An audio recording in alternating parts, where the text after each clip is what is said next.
Something big happened in Bulgaria in the late 800s. Christianity arrived. Under Tsar Boris I, Bulgaria decided to follow the Byzantine Orthodox faith.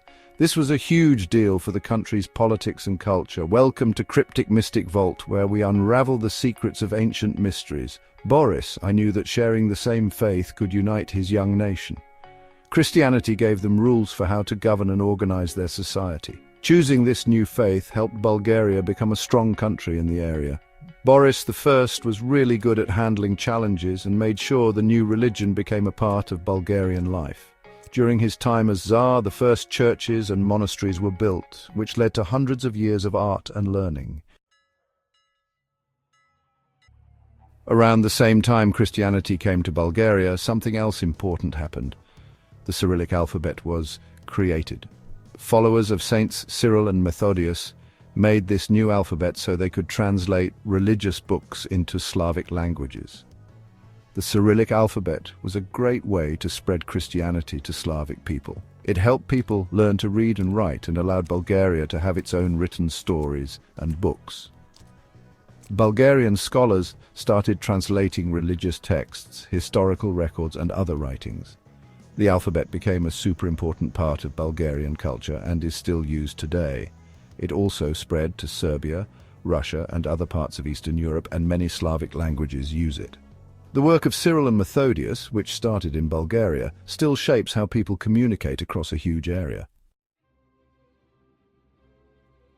Bulgaria's art and literature had a golden age during the reigns of Simeon I and Ivan Alexander. Simeon I, known as Simeon the Great, loved learning and supported the arts, which made Bulgaria a center for Slavic learning. Simeon I's court in Preslav was a popular spot for writers, artists, and scholars. Many important books were written during this time, including history books, stories about saints, and religious studies. Ivan Alexander's reign also saw a lot of art and writing. The Tarnovo artistic school started during this time and changed Bulgarian art forever. This golden age gave us amazing religious art, like frescoes, icons, and beautifully decorated books. Monasteries were really important in medieval Bulgaria. They were like centers for learning, spirituality, and keeping culture alive. Preslav and Tarnovo, the two main capitals of medieval Bulgaria, had big monastery communities that helped learning and the arts grow. Monks carefully copied and decorated books by hand, saving old texts and spreading knowledge. They translated religious books from Greek to Bulgarian so more people could understand them. Monasteries were also like schools, teaching young boys about religion, reading, writing, and art. The libraries at the monasteries in Preslav and Tarnovo had tons of books, including religious studies, philosophy, and history books. These libraries were so cool that scholars from all over Bulgaria and even farther came to study and discuss ideas. Monasteries like the ones in Preslav and Tarnovo were places where faith and knowledge came together, shaping how people thought in medieval Bulgaria. Religious art was everywhere in medieval Bulgaria, in churches, monasteries, and even on forts. Bulgarian architects and artists mixed Byzantine styles with their own traditions to create a unique style that showed their culture. Churches, often made of stone and brick, had tall domes, fancy carvings, and bright frescoes. Frescoes are murals painted on wet plaster. They decorated the inside walls of churches, showing stories from the Bible and the lives of saints. These colorful paintings taught religious lessons and inspired people, especially those who couldn't read. Icons, which are holy pictures usually painted on wood, were also really important in medieval Bulgaria. Icons often showed Christ, the Virgin Mary, or saints, and people saw them as connections to God. The Tarnovo artistic school, famous in the 1300s, was known for its beautiful icons. The art of medieval Bulgaria, full of religious meaning, connects us to the beliefs and artistry of a time long ago.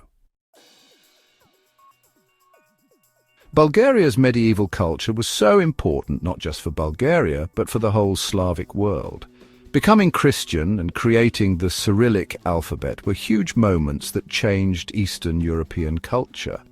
Bulgaria became a place where reading and writing, Orthodox Christianity and artistic ideas spread. The Cyrillic alphabet, invented in Bulgaria, went to other Slavic countries and became the official alphabet of Russia, Serbia, Ukraine and others. This helped different cultures share ideas and translate religious and literary works. Bulgarian monasteries and schools trained religious leaders and teachers for these new Slavic nations. You can even see Bulgarian architectural styles and decorations in churches and monasteries across the Balkans, which shows how much Bulgarian culture spread. Medieval Bulgaria shows us how powerful art, language and faith can be. They can cross borders and change history. Hey everyone! Let's imagine something. What if Bulgaria's amazing medieval art and culture never happened? Think about it. Many Slavic countries might not have had a way to write down their language. It would be like trying to share stories without words. Their cultures might have become totally different from each other. And Eastern Orthodox Christian art, it might not be as beautiful and full of meaning as it is today. Europe's whole medieval history could feel incomplete. Bulgaria's medieval art really did change things across Europe. Imagine cities without those beautiful painted walls called frescoes, or those tall, impressive monasteries we see all around Bulgaria. Imagine if Slavic languages didn't have a shared alphabet. Sharing stories and religious books would have been super hard. Gap 2S. Bulgaria helped bring Slavic people together. Without Bulgaria, maybe their shared identity would have disappeared. Thinking about this what if helps us understand how important Bulgaria's medieval times were. Art, language and religion aren't just old things in museums. They're like the special threads that make up the story of history. Bulgaria's medieval times aren't just one page in a book. They're a huge, important part of our culture and spirit that still connects people today. When we imagine this different history, we can really appreciate how amazing Bulgaria's medieval times were. It reminds us that protecting and celebrating our history is super important. It helps us understand where we come from and where we're going. Don't forget to like, comment, share, and subscribe for more mind-blowing discoveries and thrilling adventures into the past.